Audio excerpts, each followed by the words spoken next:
Bismillahirrahmanirrahim. Assalamu alaikum. Aziz ve muhterem, şundaqla suyumlik Şarkı Türkistanlık qarindaşlarım. Bugün yana bir qatim yüz görüşdük. Bununga nesip qilgan Allah hamdlar olsun, hammalarga Allah'ın güzel salamları olsun. Mevzumuz Uyghur xalq maqal temsillerinden bir söz. Oğru bolsan insaf bilen bol. Kazanını asan mı, çümüşünü koy degan bir mavzu. Bu mavzu tövende sözlemekçi bolganlarımның ba'zilariga, yani köprek kısmıga uygun kelganligi uchun şu mavzuni qo'ydim.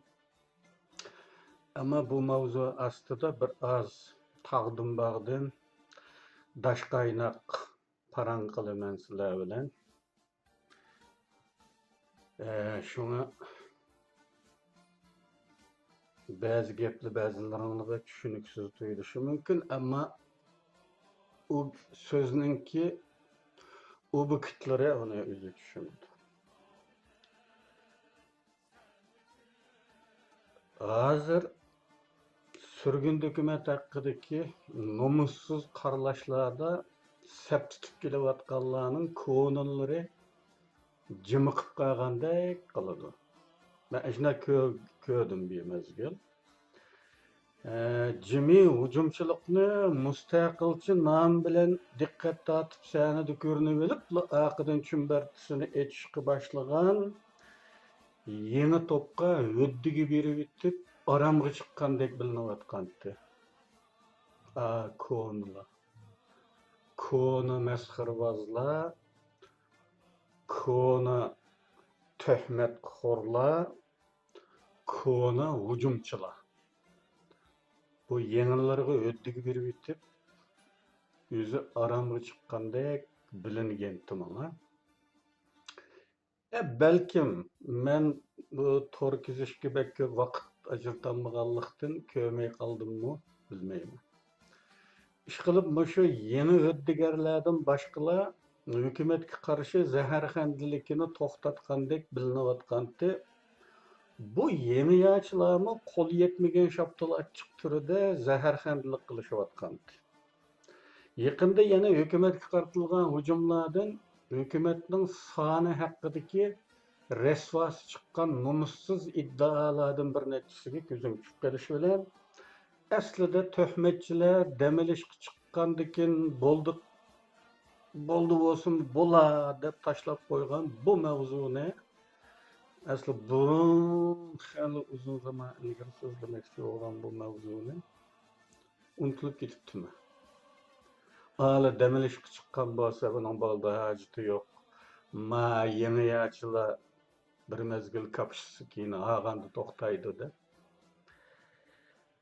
Bu yeniden yanıp bu töhmetler oturdu bayadek kılıdı. Bunun güzel çıkargandan keyin qayta bu mavzuni qo'lga olishga to'g'ri keldi. Mustaqilchi to'lliq yangi masxaraboz haqida aqlimga kelgan bir ishdan boshlay bu gapni. Vatanda hammanglar vatanda cho'ng o'g'allaringlar vatanda yetilganlar. Ko'pchilikinglar bir ishga diqqat qilgan bo'lishinglar mumkin. Xitoychasida erjuanzi Uyg'urcha xechir deyiladigan bir tür insonlar bo'ladi. Ularning ko'p sonliqining onasi Uyg'ur, dadasi Xitoy bo'ladi normalda. Mana shu xechirlar Xitoylardanmi bekroq Xitoycha edi. Esonliq keldi menda. Aqlingizga keltirdingmi deyman. Xitoylardanmi bekroq Uyg'urcha o'ch bo'ladi. Uyg'urlarni kemsitishda, yomon ko'rishda Xitoylarning besib tushadigan nafrati bo'ladi ular. Psixologlarning bildirishicha, ular o'zidagi Uyg'ur qani tufayli Xitoylar past ko'ryotamdikan degan xuduk sababidan mana shunday qiladi ekan. Ya'ni Uyg'urlarga zaharxandlik qilish, past ko'rishda chekdan eshish orqali o'zidagi Uyg'ur qanini yoshirish, Xitoylarga yiqib qilish orzusi va urinish ekan bu. Bizning Qosimboy qilayotgan zaharxandlik mashu xechirlardagi nafratning bir variant ekanligini ko'rib olishda emas. Belkim bu o'qitishimning nimaga qaratilganligini ko'pchilik tushunmaymi qolaru, ammo Qosimboy o'zi tushunadi, saviyalik emasmi? Xo'sh, endi hukumat haqida gap kelaylik. Surgun hukumatning puli uchun, yanchiqini liqlash uchun da'vo qilayotganligi haqidagi ajoyib, insofsiz va chekdan oshgan nomussiz iddaoda bo'lgan birisining yo'llanmasiga ko'zim tushib qolgandi. Xeli oldum bunga. Shu chog'da xeli burungi bir videoda bunga javob berilgandi. Araliq bir az uzrab ketdi, shunga aslida shu videoda bunga berilgan javobda shundoq so'ralgandi. Nereden kelib qolgan pulmish? Ochangning kasbiy kirimining bir qismini berib atamdi degan mazmunda bir javob berilgan. Aslida shu yetarlik edi menimcha. Lekin yuzi qilinliqda Abduxoliqning chaminimi bekor qilib yetadigan nomussiz g'alchilar, Xitoyning jundisiga to'ymagan munofiqlar yana mushundaq gaplarni qiladiganligi ma'lum bo'ldi. Shunday so'rasak bo'ladi. Oddiy buni aniqlash. Sen da'vatgan u pullar nereden keladi ekan? Buni tasavvur qilg'ilim bo'ladi. Normalda aql ishlatsak-lam. Nereden keladi ekan? Sen berib otamsan?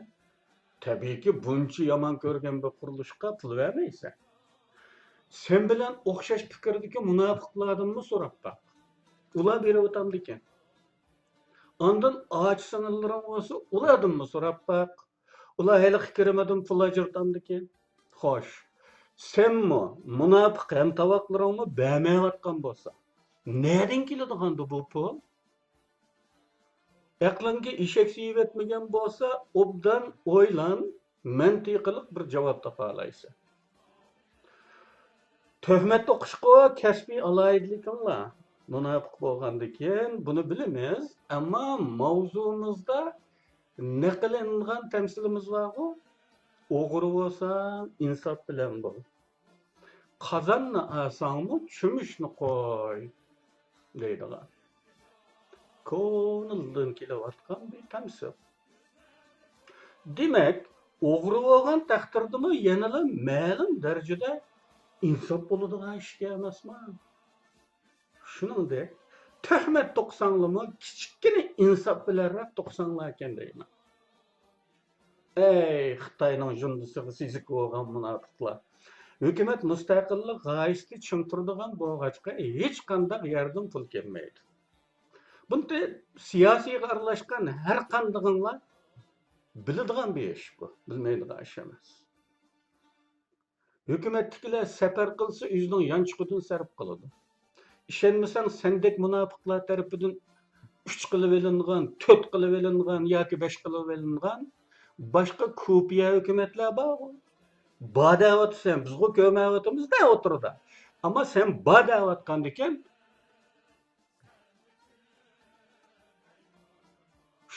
shunidan so'rab baqsang bo'ladi emasmi? Sizlarga qayerlardan pul kelyotdi? Kelamdi? Yanchiqinglarni to'shqizamdinglar. Hukumat ulab o'tirib chiqqaninglarda hozirgi jimiqdi. Jimiqqanda ekan balkim bermayotgandi. Yana o'tirib chiqqanda yanchiqingni to'shqanma deb shular ta'minlagan dalil bilan o'tirib chiqqansizlar. Hech bo'lmaganda. İnsaf degan bu. Ba'zilar kilollangan hukumat deganida go'yo kilollanmagan bo'lsa qo'llaydigandek. Hukumatning gunohi ko'p bo'lganligidek havo estirayotgan bo'lsinmi? Amaliyotda ularning niyati undaq emas. Ular hukumatning bir bo'lishini asla xohlamaydi. Bir bo'lsa qaralashga amalsiz qoladigan yoki qaralasa niyati echilib qoladiganligi uchun ko'p bo'lishini orzu qiladi. Buni hatto dalillar bilan ko'rsatishimiz mumkin. Bunun qaranglar mana. Nima debdi bu? To'g'liqqa sizning vatanda tutqanda urug' tuqqanlaringiz bormi?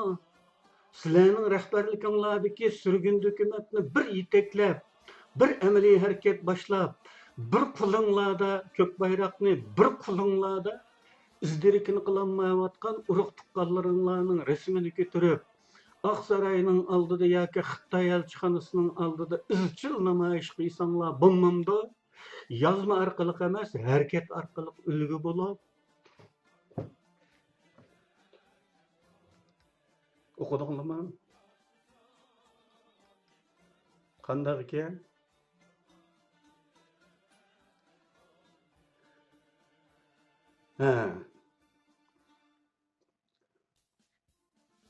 Endi diqqat qilsak, shu inkasni u bir hukumat deb bir mezgil o'tirida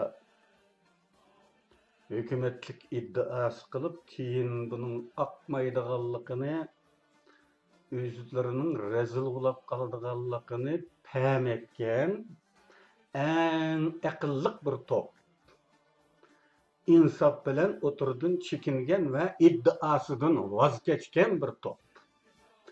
U iddaoda bo'lsa, buni oqtiranmaydiganligiga ko'zi yetgan. Aqlliqcha o'tirdan chekingan bir to'pga da'vat etdi buni. Ko'ryapsizlar. Buni da'vatgan izchil bir namoyishni Oqsaroyning oldida elib berilishini umid qilayotganligiga qarab, go'yo shundoq bir ish qilinsa bek ovoz qo'shib yeriydiganlikla bilinayotganligiga qaranglar. 2018-yildan boshlab Oqsaroy oldida izchil davom qilayotgan namoyishni ko'mayotgandigandi. Ko'ziga zadaval tatib olganmidi bu yigit, o'g'ovala. Hammadan qizig'i buningga 6 kishining ho'shari aytishidir. Barmoqlab qaranglar, 6. 6 da ho'shari aytibdi. Men deytim, mening bir bayqishim desammi, bo'g'idek bir hikmatlardan biri, ya'ni bir kashfiyot desammi bo'ladi buni. Agar qariqishda toza chillida do'satadigan odam bo'lsalar, cho'qim oladigan Abdullah tepiladi degandim. Mana bu bir isbot. Hukumatni ayblaganda sonini 9ga chiqargan bir masxaravoz Turkiyada Seyit Taranchi boshchiligida bir hukumat maydonga chiqqanda uningga oliy tilaklarini, chin qalbidan ezgu orzularini ifoda qiladi. Mana bunun qaranglar, bu o'qib beqanglar, nimani tushunmasanglar,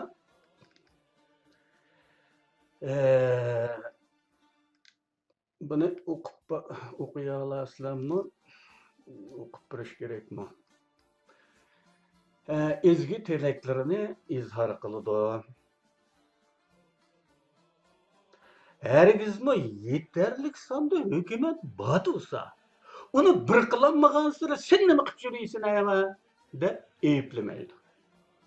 Aksicha masxar qilmayli, yaxshi tilaklarda bo'layli degan bakmi insofli so'zni qiladi.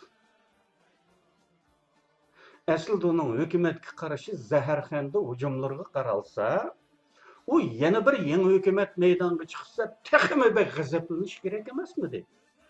Nima uchun yangisini olqishlab oliy tilaklarini bildirdi? Karga keladigan raqini obro'sizlantirib tugutish asli maqsad bo'lganligi uchun. Endi qaranglar, maydonda qaysi bor?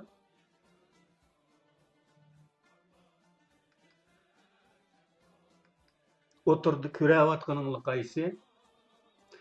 Her kuni olmasimi 2 kunda bir ko'rib turganinglar qaysi?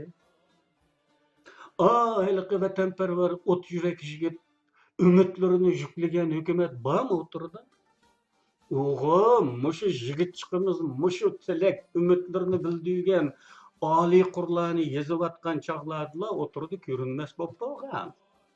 Ama bu gaylik yigit fakat hükümetin azlap gitişi çidalmaganlıktan goya onu bağmış gibi gıdıklap, sılap sıyıpap kopuruşku tırışkandı. Yana biri ço, oturdu görünüp atamdı. Goya hükümet köp bulup ketmegen, bir sıllı bolgan bolsa, kollaydigandek görünüp atkan bolsa mı, ameliyatda onda emas. Nima uchun hech kim qilinmaganini qiladi? Nima uchun xalqaro sahnalarda bosh ko'taradi? Yo'qolsa bo'lmamdi degan orzu bo'lganlikdan eqishda bo'lgan hukumatni, harakatda bo'lgan hukumatni, birdan bir tirik bo'lgan hukumatni jon jahli bilan yomon ko'rgan bilan dal o'zi deganda kilollangan bir hukumat o'tirdi bo'lgan bo'lsa edi, uni qo'llab quvvatlagan bo'ladi. Ko'rdi qani. Ikki paket. İkiden köp bo'lgandila obro'sizlantirishga oson bo'ladi emasmi? Niyat bu. Mana bu paket. Allaqachon hukumatlik iddaosidan voz kechgan, aqlliqcha vaziyatni dansab insof bilan maydondan chekingan hukumatchilardan birini tirildirishga madad berib, g'idiqlab, o'yg'itishga tirishadi. Silab siypab, qo'porishga tirishadi. Mana bu buningdan har aql egisi hükümetke karşı tutumdaki asli niyetini görüp alalayız. Yana bir nuqtaga diqqat tortaman. Hükümetke karşı to'g'richilar hükümetni ko'p bo'lib ketganligidan yomon ko'rayotgandek ko'rinsimi, hech qachon ko'piya hükümetlarga qarshi turib boqmadi. Misol beringlar bo'lmasa, fakt ko'rsatinglar. Ularni masxara qilib boqmadi. Qancha tirik bo'lsa, qancha faoliyatchan bo'lsa, shunchalik dushmanlik qilishmoqda. Allaqachon o'lganlar haqida hech nima demaydi. Ammo ularning ismi bo'lsa-mu, mavjud bo'lsinlar, hukumatni qaralashga keraklik bo'lishni davom qilmoqda. Buning texnik konkret bir misolini shuningdan ko'rib olamiz.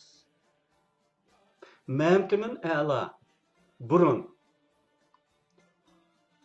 yillar avval üstü birlikçiler deydigan bir üstü birlikçiler var. Şu hozirmi ancha-muncha bir bulun puchqoqlidan cheketkining chirildishi o'xshash chirildigan bir ovozlarni chiqarib turdi. Hozirmi bor. Ucheklarda hozir. Mushu üstü birlikçilerning cho'qonlari ko'tarilganda xalqning vakili qilib ko'rsatilmaganmi? Mush ma'mtiminala. Atalmış xalqlarning o'rtaq ishonchiga ega bo'lgandek ko'rin bir havo ashtirilmaganmi? Atalmış ko'p bo'lib ketgan hukumatlarni birlashtirish uchun bir guruh tashkillash talab qilingan ishonch sohibi emasmidi? Manamda shu ishonch sohibi hukumatga rais bo'lgandan keyinla haqoratlarga nishon bo'lishga boshladi. O'ylanglar. Nemishqa? Ya ishinib shuni vakil qilib hammadan ko'rsatgandek qildi-ku, atalmış xalq degan bir xalq ko'rsatmadimi? Qandaqdir bir nima? Bir guruhda Aqsoqollar kengashi, Turkiyaning Pardaqisda Aqsoqollar kengashi deb bir nim bo'lmish deydi. O kinolarda ko'rinadi. Ameliyatda bormi yo'qmi? Ashunga o'xshash bir narsa qilib hukumatni bir qilish vazifasi topshirilgan. Ma'mtiminala. Endi oturdu başka bir hükümet amaliyotda mavjud bo'lmagandan keyin mushu hukumatga rais bo'ldi. Endi u haqoratlarga nishon bo'lishga boshladi. Haligi ishonchlik ma'lumotni mana. Bu demak o'xshadimi? Aslanlama din o'qiganlar, islomchilar texmi yaxshi bilalaysizlar. Bu xuddi payg'ambarimizning kechmishiga o'xshab ketadi. Kechmish o'xshadi-da. Ma voqea o'xshadi. Adamni adamga o'xshatmayapman. Buningdan muftaq qatman islomchilar. Burunqi Muhammad Amin, ya'ni ishonchlik deb atalgan Makka aholisi birdek ishonch qila oladigan Rasululloh. Payg'ambarlik kelishdan burun butun Makka aholisi, butun Qurayshlar ichidagi donliq ishonchlik ana. Haq davosi bilan o'tirg'i chiqqan hamon yolg'onchilikda ayblangandek bir ish. Aslida anlaman. O'xshamdikan boshqa kelgan qismat o'xshaydi-da bu yerda. Shu Muhammad Amin haq davosi qilishdan burun ishonchlik, haq davosi bilan o'tirg'i chiqqandan boshlablar yolg'onchi bo'lgan. Xuddi shunday bo'ldi Ma'mtiminning ishi, Ma'mtimin a'loning ishi. Burun atalmış xalq deyilganlar uni o'ziga vakil qilib tiklab usti birlik qurib chiqishning vazifasini topshirgan, hukumatga rais bo'lgan tilla haqoratga nishon bo'ldi. Bu balkim bir udum insoniyatda. Butun tarixni varaqlab baksakmı, haq so'zlug'ichilar, haq tutuvchilar hujum uchraydi. Bu insonlar dunyosining udumi desak bo'lg'idek bir ish. Endi yurtvozlikqa bu yurt shaklda og'zidan tushirmayotganlarning xirsidan qat'iy nazar, xirsi bekcho'ng, ishtaha bekcho'ng. Ama onundan qat'iy nazar, ko'zining kichikligi o'zininkidan boshqani ko'ngliga sig'diranmaydiganligi nuqtasidan faqat shu jutida sho'diyjan bo'lishga loyiq ekanligini isbot qildi. Endi bu dashqaynoq bir mavzu degandim, shunlashqa bu dashqaynoqlik xarakteriga uyg'un yoki shundan foydalanib Suriye'deki gapni qisqa qo'ray, Suriye'deki mujohidlar haqida hukumat deydig'ini deb bo'ldi. Qarindoshlar, buni aql egallari allaqachon biladi. Buni go'yo hukumatning birdan-bir ishi, faqat bir ko'zuri, shularni Xitoyning odami deyishdi, endi u ko'zuridan ayrilib qoldi degichlarga tamsilimiz nasiltimi. Hele mavzuda ishlatgan tamsil. O'g'ri bo'lsang insof bilan bo'l. Qozonmasangmi cho'mishni qo'y. Tuhmatchi bo'lsangmi insof bilan bo'l.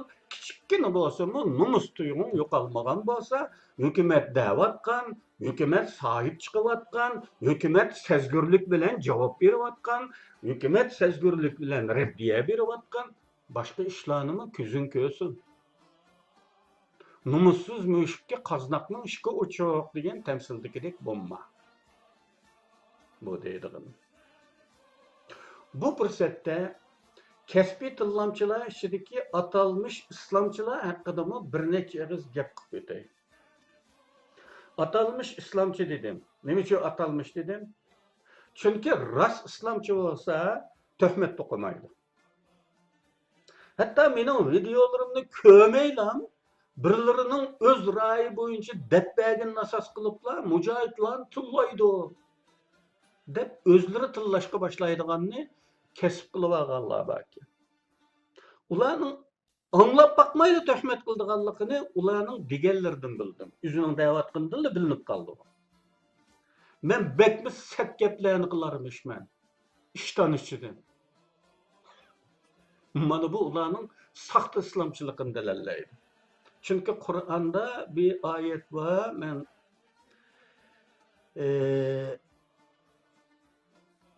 ayni jumlani esleyemmedim. Onun mazmunida shundoq. Birisi bir xabar etkelse, sürüştürüp bakmayla işinip ketmeslikka agalandı ular Qur'onda. Çünkü bir pasık adam bir xabar etkelse mi, ya şu rastlamdığında yalgan mı dep başka menbeden onu sürüştürüp bakmayla işinip getişinin hatağı ep bardıganlığı hakkında Allah bizni agalandı ular qarindaşlar. Ha bular mı İslam qarindaşlar. Onda oğandan keyin özüňle anlap bakаңlar. Bu xil qaralaş burun mening kitaplarım hakkında bolgan, bunu men köplep berdim-go. O adam tullaydı degендeki adam tullaydı ekan dep o kitaplarını okumaydiganga aşında tosqunluq qilgan, okumaslıkka. Okulmagan hatta. Nayeydigan pulga bastırgan kitap ahlet kitaşılıp ketken işlewa. Kuyduğun yer yok. Türkiye kitapxana olmagan bu çağda. Kitapxana olmagan diye onu besip kuyduğun yer yok. Çaresiz ahlet kitaşılıp ketken. Kim bu kitabını okuganlar bir-birlep bana telefon qıygan. Okuganlar telefon qıygan. Özünün ixlasmenligini bildirgen. Bana işinidiganligini bildirgen. Bu kitapta deyilgenlerinin bekmi toğra ve rast ekenligini bildirgen. Şundaqdan intayin korkunç bilen bildirgen. Yani bu alaqalaşqınımızını başka adam bilip qalmısı. Gördüğünüz mü? Bu taşqi muhitning besimidin qoqavatıdır. Sen şunu alaqalaşdın dep ani yetim qaldırdıgan, chetki qaqıdıgan işlarning yüz berganlik ihtimali mana buningdan chiqib turadi. Xuddi shu kitoblarning beshiga kelgan shu qismatdagidek kitobni o'qimaydi bizning xalq deb hamda bu video qiladigan bo'lgan o videoni anglab bakmayla biz sening tillaydi og'zini buzib tillabdi desinlar og'zini buzib tillabdi deb shu bo'yicha inkas yozayotganlarni bayqadim. Ya islomchi degan isming rost bo'lsa janoning haqida pokit ko'rsa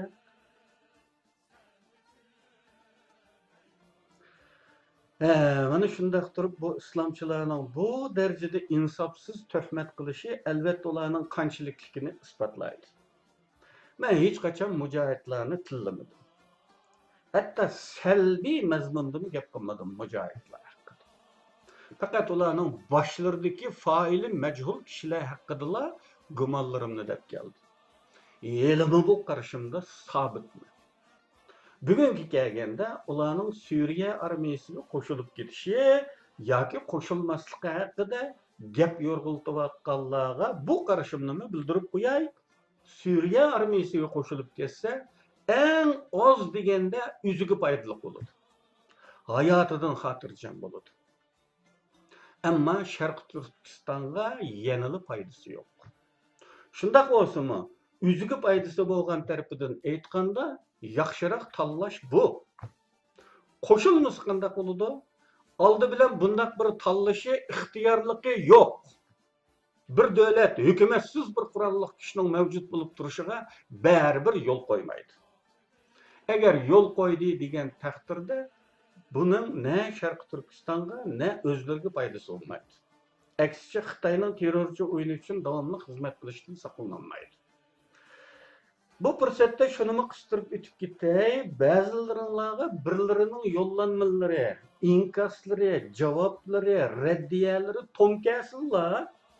U odamni G'ulom Osmonning saxta hisobi deydigan gap odat bo'ldi. Mushuni anda odat qilib olganlarning ichidagi islomchilarni nazarda tutib, Alloh nomi bilan qasam qilib turay. Mening yolg'on hisob etib bir sintillaydigan qilig'im yo'q. Agar rost islomchi bo'lsanglar, Alloh nomi bilan qasam qilishning nimaligini tushunasizlar. Şuna bu gap sizlar uchun yetarli olsun. Endi başqa turdikilar, mirosxo'rlik turidiki musulmon Uyg'urlar, madaniy, g'arblashgan Uyg'urlar, dahriy Uyg'urlarni ishontirishga boshqa chora yo'q. Faqat shuni desam, balkim o'ylanib baqa. Neymişki yalg'on hisob ishlatishim kerak o'qalar? Buningdagi sabab nima bo'lishi mumkin? Qo'rqib ketibmi yoki tortinibmi? Kichikkin bo'lsin mantiqli sababing bo'lsa anglab baqay. Her nima degim kelsa o'z ismim bilan diyambegidekmanmi? Menda foydasi qolgan bir jon bor deb aytdim burunlar. Uning ustiga yetarli vaqt yashab bo'ldi. Qo'rqadigan nima ish bor? Qarshidagilarni o'ltirib yutishidan qo'rqib ketishim kerakmi?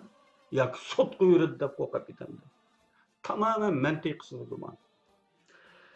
Endi boshqa qarindoshlarga iltimosim shuki, bu deganlarimdan g'aflat qilish tufayli yoki qasddan anglamagan bo'lib bilib, o'xshash tuhmatni qiladiganlarga mushu deganlarimni yo'llab qo'ysanglar javobdir. Endi bir turk professorining diqqatimni tortgan so'zlarini deb beray. Bu İlber Ortaylı degan professor tatarmış aslisi. Onun bir so'zi diqqatimni tortdi. Buni hal ko'pchiligingni ko'rgan bo'lishinglar mumkin. Tekrar yo'llandi bu. Turkchasi yo'llandi. Shu gaplari diqqatimni tortdi. Maktabning oldidagi moda mashinalarini ko'rib o'tamsan? Bir o'quvchisiga da'vatladim. Ularning hammasi muallimlarga oid.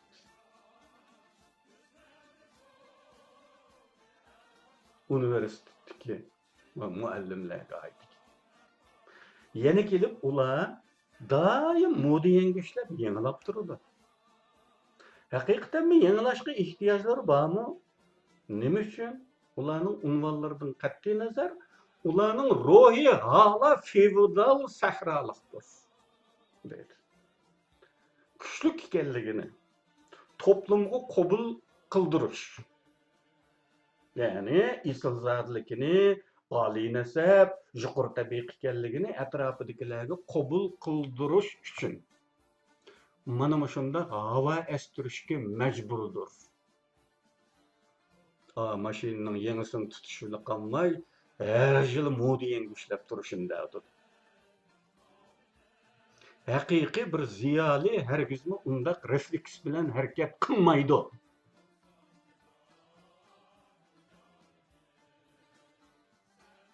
Bu Türk'ün gibi. Xuddi shundoq. Pakar boyliqlar bu kamtikligini to'ldirish tug'mi hissi bilan o'zini cho'ng tutamish.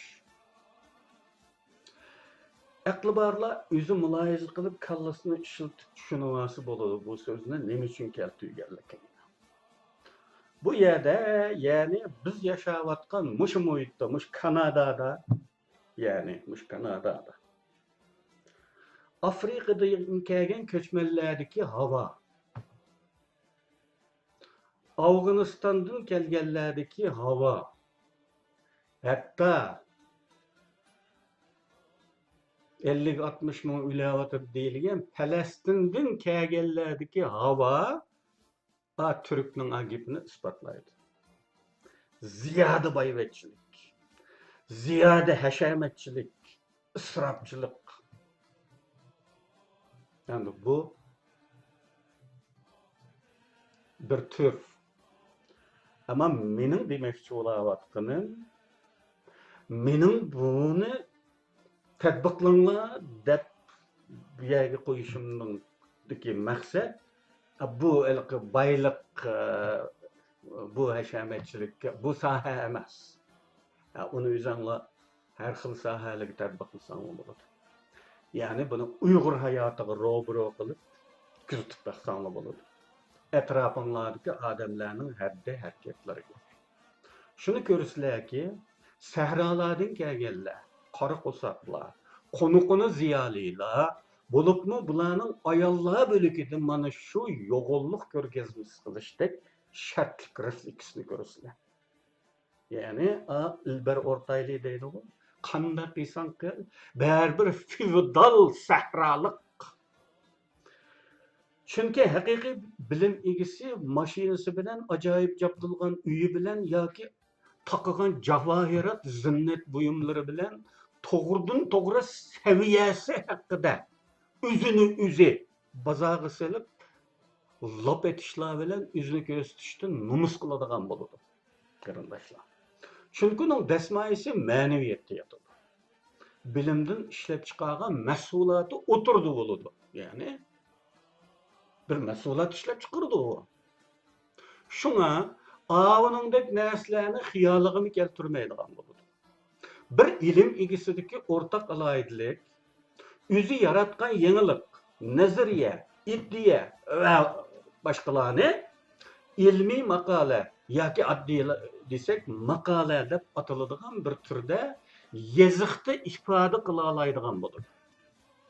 Endi ko'ryapmizki, dadisiga to'g'ri durust bir salom xat yozib bakmaganlarning bilim ko'rigi qilib o'zmabtun bichimda e'lon sannat yozayotgani qichishmaga yani qashlagandek ta'sir beradiganligini deb o'tirishga kerak bo'lmasa kerak.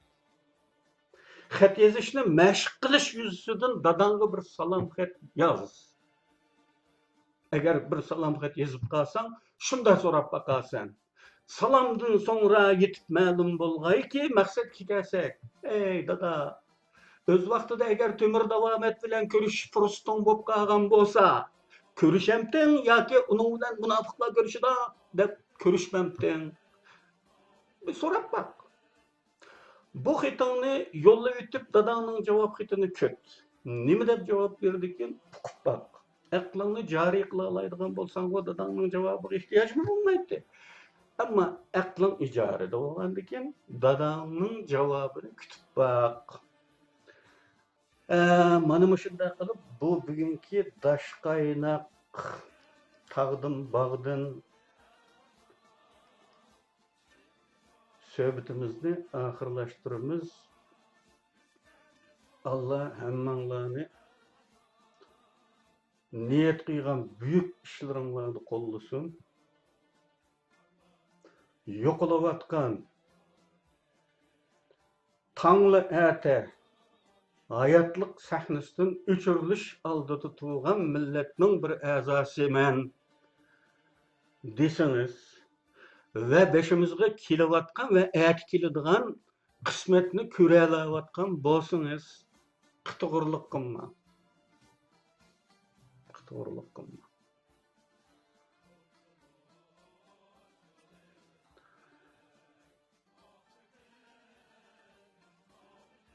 Çoğun vaziyetni, çoğun resimni görün ve o haqda başqatir. Açıfrendilikni taşlan. Deydiganlarım mana şu, bu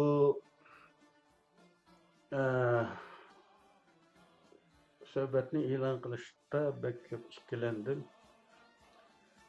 İkkilenishimning sababi yeni ziddiyetlerge sebep bulmasın deb üzemni tuttum doğrusu.